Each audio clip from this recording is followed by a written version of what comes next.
Hi students, welcome to HCH. Today's topic is IBC, Insolvency and Bankruptcy Code 2016. So let's understand what is insolvency and what is bankruptcy first. Insolvency का मतलब ये होता है कि जब भी कोई कंपनी अपने डेट को या अपने कर्ज को पे नहीं कर पाता, उतने एसेट्स नहीं है कंपनी के पास, तो उस कंपनी को बोलेंगे इंसॉल्वेंट।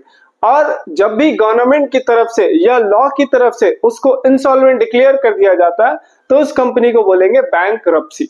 तो इंसॉल्वेंट का मतलब होता है इनएबिलिटी टू पे द डेट, और जब लीगली डिक्लेयर कर दिया जाता है उसको बोलते हैं bankruptcy.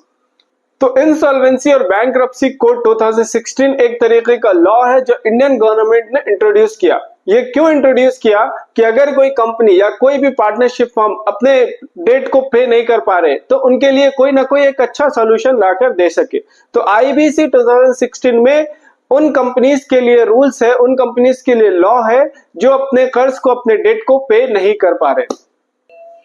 So let's see what are the objectives of IBC. सबसे पहला ऑब्जेक्टिव आईबीसी का ये है कि अगर किसी कंपनी ने एक बैंक से या किसी क्रेडिटर से पैसे लिया होगा तो आईबीसी के तहत उसको रिकवरी जरा फास्टर होगा। बैंक्स के पैसे जरा फास्टर मिलेंगे, क्रेडिटर्स को पैसे जरा फास्ट मिलेंगे।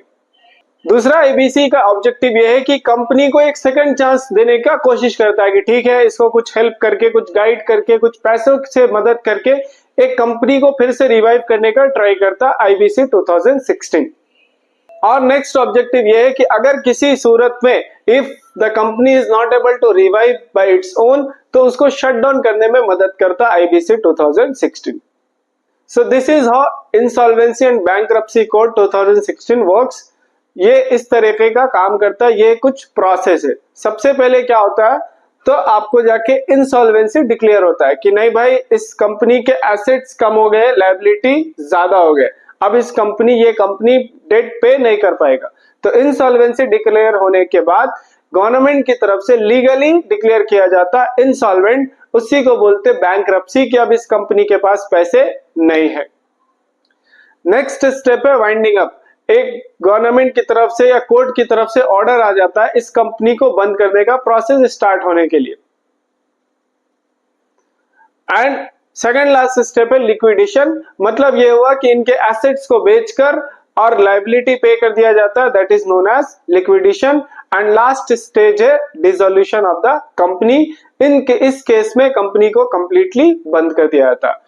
सो this is all about insolvency and bankruptcy code 2016। अगर आपको वीडियो अच्छा लगे तो लाइक करिए, सब्सक्राइब करिए एंड शेयर करिए। डिस्क्रिप्शन बॉक्स में आपको पूरे सब्जेक्ट के नोट्स मिल जाएंगे, you can check it there. Thank you and have a nice day.